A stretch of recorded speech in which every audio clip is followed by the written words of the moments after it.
आप देख रहे हैं अपना उत्तर प्रदेश में, आपके साथ रवि राजपूत। वहीं उत्तर प्रदेश कैबिनेट की मंगलवार को ही बैठक में 19 प्रस्तावों को मंजूरी मिल गई है। बैठक में आरक्षी एवं मुख्य आरक्षी को 500 रुपए मोटरसाइकिल भत्ता देने के निर्णय को मंजूरी दी गई है और उत्तर प्रदेश पुलिस में तैनात आरक्षी एवं मुख्य आरक्षी को 500 रुपए मोटरसाइकिल भत्ता दिया जाएगा। वहीं मंगलवार को कैबिनेट ने इस प्रस्ताव को मंजूरी मिल गई है। आपको बताते चलें कि पहले आरक्षी और मुख्य आरक्षी को 200 रुपए मोटरसाइकिल भत्ता दिया जाता था, जिसे मोटरसाइकिल भत्ते में परिवर्तित करते हुए 500 रुपए प्रति माह की धनराशि देने के लिए मंजूरी दी गई है। इससे राज्य पर 6.78 करोड़ रुपए अतिरिक्त वार्षिक व्यवहार का अनुमान जताया गया है। वहीं आपको बता दें कि मंत्रिपरिषद की बैठक हुई, जिसमें 19 प्रस्तावों को मंजूरी दी गई है। वहीं तमाम मंत्रीगण इसमें शामिल हुए। माना यह जा रहा है कि ये कैबिनेट की बैठक कई मायनों में अहम थी। कई महीनों से इस बैठक को लेकर कयास लगाए जा रहे थे। वहीं कई ऐसे विषय थे जिन्हें ये माना जा रहा था जो महत्वपूर्ण विषय हैं कैबिनेट में, जिनकी मंजूरी होनी चाहिए। फिलहाल इस कैबिनेट बैठक में 19 प्रस्तावों की मंजूरी मिल चुकी है। वहीं आपको बता दें कि ये मंत्रिपरिषद की बैठक लखनऊ में आयोजित हुई, जिसमें तमाम मंत्रीगण मौजूद रहे। वहीं मोटरसाइकिल भत्ता की अगर बात करें तो मोटरसाइकिल भत्ता से लेकर तमाम चीज़ों को लेकर सरकार ने भत्ता तय किए हैं। अलग अलग विभाग के अलग अलग मुहिम के अंतर्गत ये भत्ता दिए जाएंगे।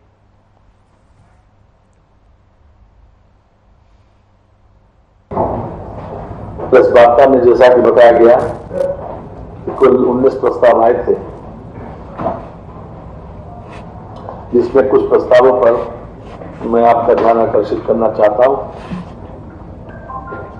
जनपद गोरखपुर में उत्तर प्रदेश विशेष सुरक्षा बल दूसरी वाहिनी की स्थापना हेतु आवासीय और अनावासीय भवनों का निर्माण कार्य की आज मंत्रिपरिषद के द्वारा स्वीकृति दे दी गई है। इसमें 431 करोड़ 70 लाख 26,000 रुपए का प्रावधान किया गया है, जो मंत्रिपरिषद के द्वारा अनुमोदित किया गया।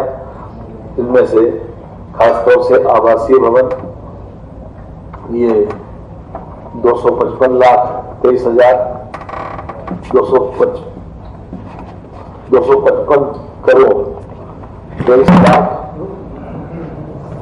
7,000 रुपया और 176 करोड़ 47 लाख 19,000 रुपए का अनावासीय भवनों के लिए क्वांटिफाई किया गया है। इस पर माननीय मंत्रिपरिषद की सहमति आज मिल गई। साथ ही साथ इसी क्रम में एक पीएससी वाहिनी की स्थापना के लिए भी आवासीय और अनावासीय भवनों के निर्माण की व्यवस्था शामली में की गई है। वहां 58 एकड़ जमीन पर 378 करोड़ 8,89,000 रुपए की लागत से इनके लिए भी आवासीय और अनावासीय भवन बनेंगे, जिसमें से आवासीय भवनों के लिए 244 करोड़ 48,82,000 रुपया तथा अनावासीय भवनों के लिए 133 करोड़ 60,07,000 रुपए की व्यवस्था की गई है।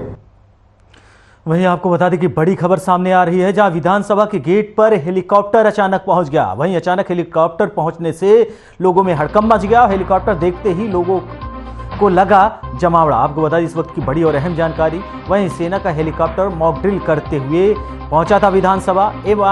MI-17 हेलीकॉप्टर से किया जा रहा था मॉक ड्रिल। आपको बता दें कि MI-17 मॉक ड्रिल के लिए हेलीकॉप्टर पहुंचा था। वहीं विधानसभा के गेट पर अचानक जब हेलीकॉप्टर पहुंचा तो लोगों में हड़कंप मच गया। लोग देखने के लिए भागे। आपको बता दें कि वही MI-17 हेलीकॉप्टर जब पहुंचा, ये सिर्फ और सिर्फ मॉक ड्रिल के लिए पहुंचा था MI-17 हेलीकॉप्टर, और इसको देखते ही लोगों में हड़कंप मच गया। विधानसभा के गेट पर जब हेलीकॉप्टर पहुंचा तो लोगों में अफरा तफरी का माहौल हो गया कि अचानक कैसे हेलीकॉप्टर आ गया। लेकिन ये हेलीकॉप्टर सिर्फ और सिर्फ मॉक ड्रिल के लिए पहुंचा था, जिसका नाम MI-17 है। आपको बता दें कि विधानसभा के गेट पर पहुंचा था, मॉक ड्रिल करने के लिए हेलीकॉप्टर पहुंचा था। वहीं इस हेलीकॉप्टर को देखने के बाद लोगों में अफरा तफरी का माहौल हो गया। वहीं तस्वीरों में हम आपको दिखा रहे हैं कि अचानक इस हेलीकॉप्टर के पहुंचने के बाद सेना के कुछ अधिकारी भी मौजूद हैं, जो कि विधानसभा के छत पर मौजूद हैं। फिलहाल ये मॉक ड्रिल की प्रक्रिया अपनाई जा रही है।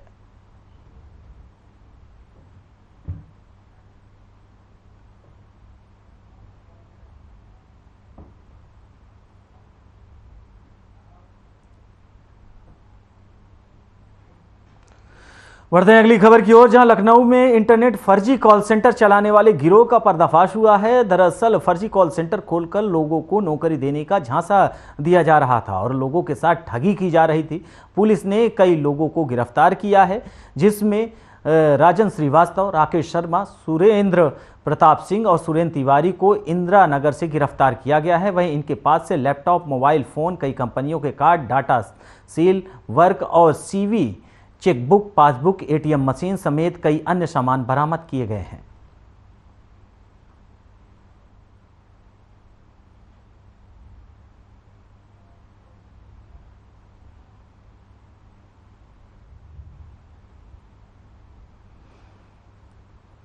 वहीं आपको बता दें कि फर्जी कॉल सेंटर का आज पुलिस ने पर्दाफाश किया है, जिसमें 3 आरोपियों को पुलिस ने गिरफ्तार किया है। ये फर्जी कॉल सेंटर खोलकर लोगों को नौकरी देने का झांसा देते थे और जिसके बाद ये उनसे पैसे हटते थे। वहीं तस्वीरों में हम दिखा रहे हैं सुरेंद्र सिंह को, राकेश को। ये वही फर्जी कॉल सेंटर चलाने वाले लोग हैं जिन्होंने लोगों से पैसे वसूले हैं।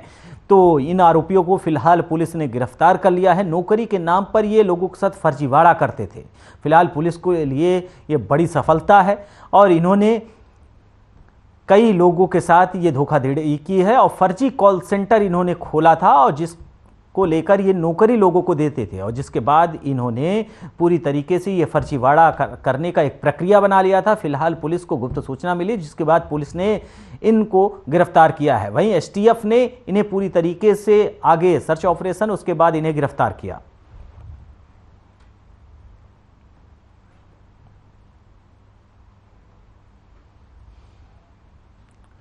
वहीं लखनऊ से बड़ी खबर है, जहां सपा कार्यालय के बाहर एक्सीडेंट हुआ है। आपको बता दें कि एस क्रॉस गाड़ी का हुआ है एक्सीडेंट माफ करिएगा, और गाड़ी साइकिल पथ के डिवाइडर से जा टकराई है और टक्कर मारने के बाद ड्राइवर गाड़ी लेकर फरार हो गया है। इस वक्त की बड़ी और अहम जानकारी, समाजवादी पार्टी कार्यालय के बाहर यह दुर्घटना हुई है, जिसके बाद ड्राइवर जो है गाड़ी लेकर फरार हो गया है। लखनऊ से ये बड़ी खबर है। आपको बता दें सपा कार्यालय के बाहर हुआ है ये एक्सीडेंट और जिसके बाद एस क्रॉस गाड़ी का हुआ है एक्सीडेंट। आपको बताते चले गाड़ी साइकिल पथ के डिवाइडर से टकराई है। वहीं टक्कर मारने के बाद जो गाड़ी चालक था वो गाड़ी लेकर मौके से फरार हो गया है। ये पूरी खबर लखनऊ के समाजवादी पार्टी कार्यालय के जस्ट बाहर की है। वहीं तस्वीरें हम आपको दिखा रहे हैं कि जो गाड़ी डिवाइडर से टकराई है, वहीं स्थानीय लोग भी मौके पर पहुंच गए। वहीं यूपी 32 LZ 3807 उसका नंबर है। तो जो तस्वीरें हम आपको दिखा रहे हैं, ये तस्वीरें समाजवादी पार्टी के कार्यालय के बाहर की है और उसी दौरान अचानक ये एक्सीडेंट होता है। फिलहाल जो स्थानीय लोग थे वो भी मौके पर पहुंच गए। वहीं फिलहाल इस गाड़ी को, आपको बता दें, इस गाड़ी को फिलहाल पकड़ लिया गया है और इसका जो ड्राइवर था वो भागने में कामयाब। फिलहाल पुलिस लगातार आगे की कार्रवाई कर रही है। वहीं यूपी 32 LZ 3807 इस गाड़ी का नंबर है। फिलहाल ये समाजवादी पार्टी कार्यालय के बाहर एक्सीडेंट हुआ है। वहीं स्थानीय लोगों को जैसे इसकी सूचना लगी वो मौके पर पहुंचे और उसके बाद ड्राइवर गाड़ी लेकर भागने की फिराक में था। फिलहाल इसकी सूचना मिली है और आगे की कार्रवाई में फिलहाल पुलिस जुट गई है।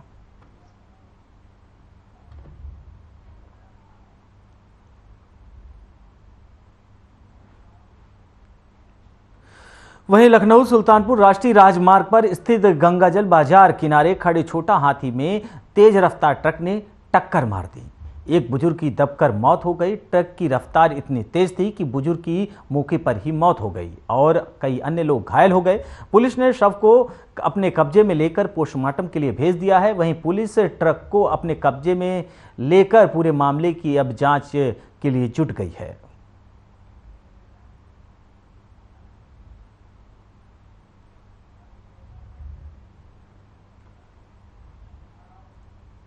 बढ़ते हैं अगली खबर की ओर, जहां कानपुर चिड़ियाघर अब तृषा बाघिन की आवाज नहीं सुन पाएगा। लंबे समय से बीमार चल रही तृषा ने चिड़ियाघर के अस्पताल में दम तोड़ दिया। बता दें कि 2010 में उषा को लानपुर चिड़ियाघर लाया गया था। उसमें अब तक 13 शावकों को जन्म दे चुकी थी।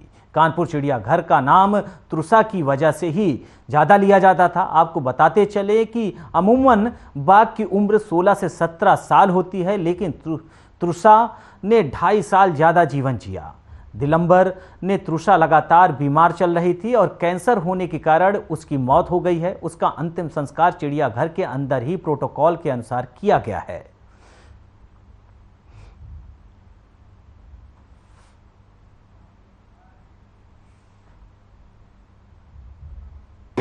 कल शाम करीब 5:10 पर उसकी डेथ हुई है तृषा की।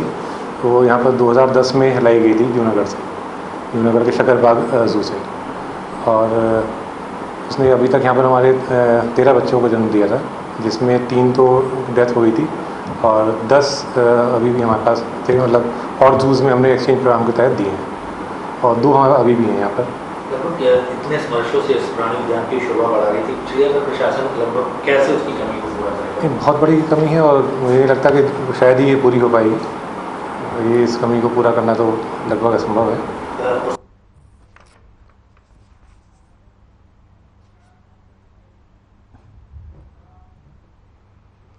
वहीं लखनऊ से बड़ी खबर है। आपको बता दें कि लखनऊ में एक पुलिस कांस्टेबल ने खाकी वर्दी को शर्मसार किया है। नशे के आदि होने के कारण उसने पूरी तरीके से खाकी को शर्मसार किया है। शराब के नशे में खाकी धरी रह गई। आपको बता दें कि गांव में गाली गलौज कर लोगों के ऊपर पत्थर फेंकने का यह पूरा मामला है। वहीं पत्थरबाजी करते हुए लोगों के साथ गाली गलौज भी किया है।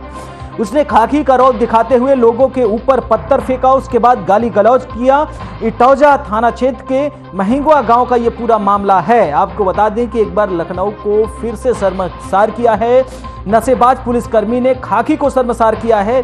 नशे के चक्कर में उसने गांव के लोगों को धमकी दी, गाली दी, उनके ऊपर पत्थरों से वार किया और गांव में गालीबाज पुलिसकर्मी के नाम से यह फेमस हो गया है। आपको बता दें कि पत्थरबाजी के चलते कई लोग घायल भी हुए हैं, और जिसको लेकर ये इटौजा थाना क्षेत्र के महिंगवा गांव का ये पूरा मामला है। राजधानी लखनऊ एक बार फिर से खाकी वर्दी ने लखनऊ को शर्मसार किया है, जहां पर एक पुलिस कांस्टेबल ने अपना रौब दिखाते हुए नशे के आदी था पहले से ही, वो गांव में लोगों के ऊपर पत्थर फेंका है और जिसके बाद कई लोग घायल भी हुए हैं, लोगों के साथ गाली गलौज भी की गई है। वहीं आपको हम तस्वीरें दिखा रहे हैं जहां पर पुलिसकर्मी ने लोगों के साथ तांडव किया और जहां पर वो जाने के बाद अपने खाकी का रौब दिखाया और लोगों के ऊपर पत्थरों से वार किया, लोगों को गाली दिया। फिलहाल ये शर्मसार करने वाली तस्वीर है। वहीं स्थानीय लोगों की एक भीड़ लग गई। आप पुलिसकर्मी को साफ तौर पर देख सकते हैं कि उस पुलिसकर्मी के कारण स्थानीय लोग इकट्ठा हो गए, उनका जमावड़ा लग गया। फिलहाल अग्रिम कार्रवाई के लिए पुलिस प्रशासन ने उसे हिदायत दी है।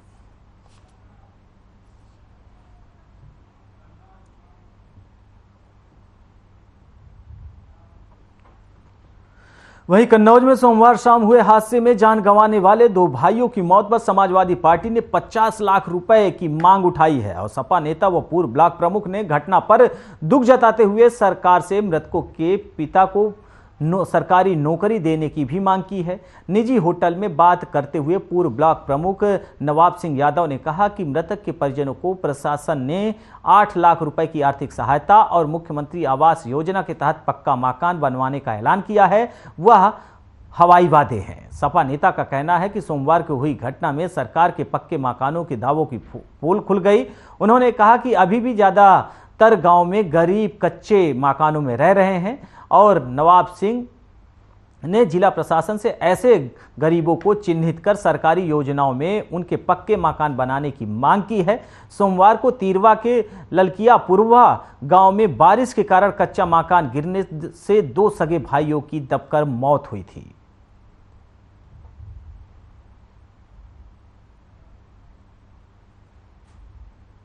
बड़ा दुर्भाग्यपूर्ण घटना है।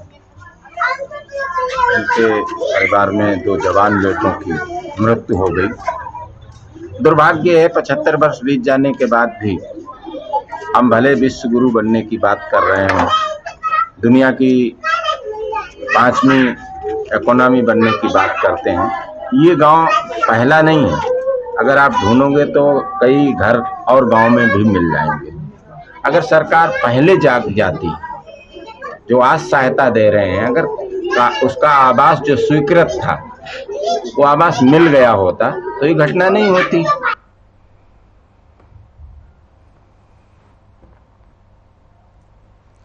वहीं कन्नौज के जिला अस्पताल में 13 सितंबर को स्वास्थ्य मंत्रालय ने एक बड़े अभियान आयुष्मान भवा की शुरुआत होगी।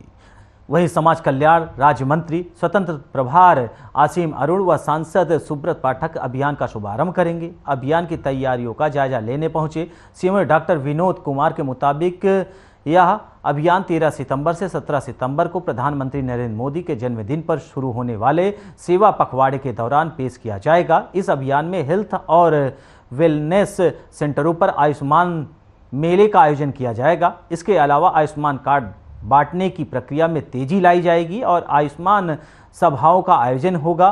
स्वास्थ्य के क्षेत्र में मिसाल पेश करने वाले गांवों की आयुष्मान गांव को घोषित किया जाएगा। सीएमओ का कहना है कि स्वास्थ्य मंत्रालय की योजनाओं का फायदा हर व्यक्ति तक पहुंचने के मकसद के साथ साथ यह अभियान शुरू किया जा रहा है।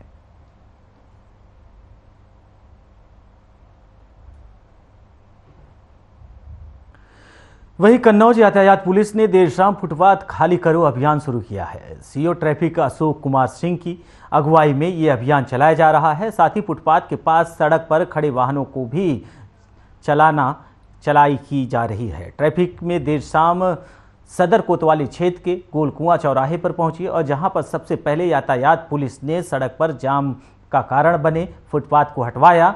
जाम का मुख्य कारण बनने वाले अतिक्रमणकारियों को सीओ ने चेतावनी देते हुए कहा कि अगली बार अतिक्रमण किया तो कड़ी कार्रवाई की जाएगी।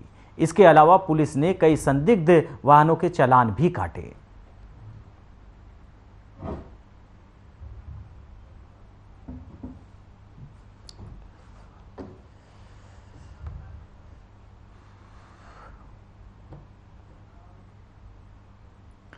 बढ़ते हैं अगली खबर की ओर, जहां कन्नौज में मूसलाधार बारिश से एक गांव का टापू बन गया। अब आपको बताते चले कि जल निकासी न होने से ग्रामीण घरों में कैद होकर रह गए। जल भराव के चलते गांव में पेयजल की भी भारी किल्लत हो गई है।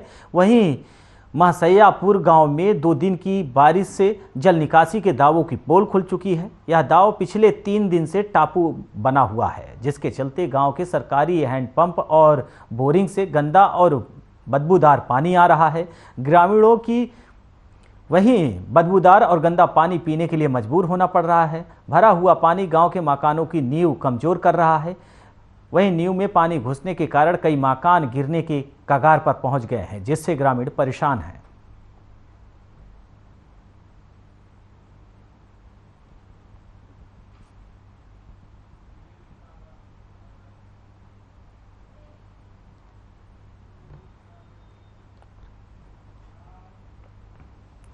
पीलीभीत से बड़ी खबर है। आपको बता दें पीलीभीत से इस वक्त की बड़ी और अहम खबर, जहां एसपी अतुल शर्मा ने बड़ी कार्रवाई की है।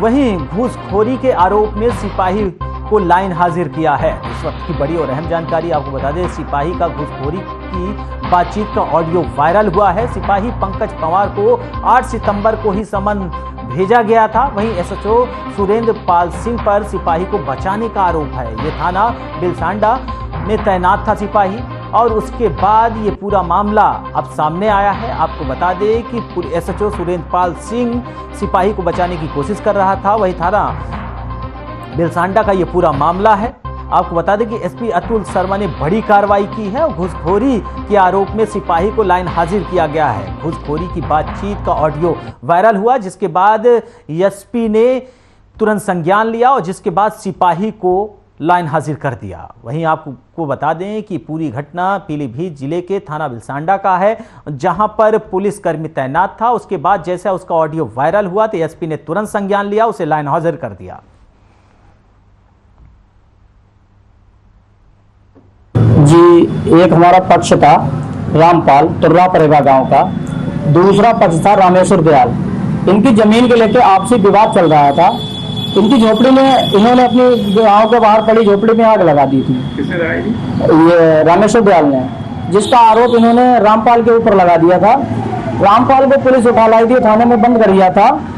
तो इस मतलब जो मैटर को लगभग जो है 2 महीने हो चुके हैं और 2 महीने के बाद जो है आज पंकज पवार को एसपी साहब ने लाइन हाजिर किया है। और हमारे यहाँ बिलसंडा थाने में जो एसएचओ रहे सुरेंद्र पाल सिंह, तो सिपाही का बचाव करते रहे। काफी भ्रष्टाचार उन्होंने फैलाया यहाँ और हमें पूरी उम्मीद थी पुलिस प्रशासन के ऊपर कि हमको न्याय दिया जाएगा, न्याय मिलेगा।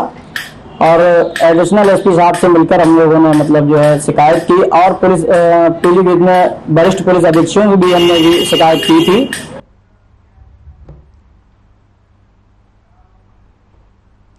बढ़ते हैं अगली खबर की ओर, जहां मिर्जापुर में बाइक सवार बदमाशों ने कैश वैन से कैश लूटकर फरार हो गए। दरअसल एक्सिस बैंक के सामने बाइक सवार बदमाश खड़े थे, जिसके बाद उन्होंने घटना को अंजाम दिया। वहीं कैश वैन में तैनात एक कर्मी को भी बदमाशों ने गोली मार दी, जिसके बाद करीब 22 लाख रुपए लेकर फरार हो गए। फिलहाल पुलिस अब आगे की मामलों की तफ्तीश में जुट गई है। वहीं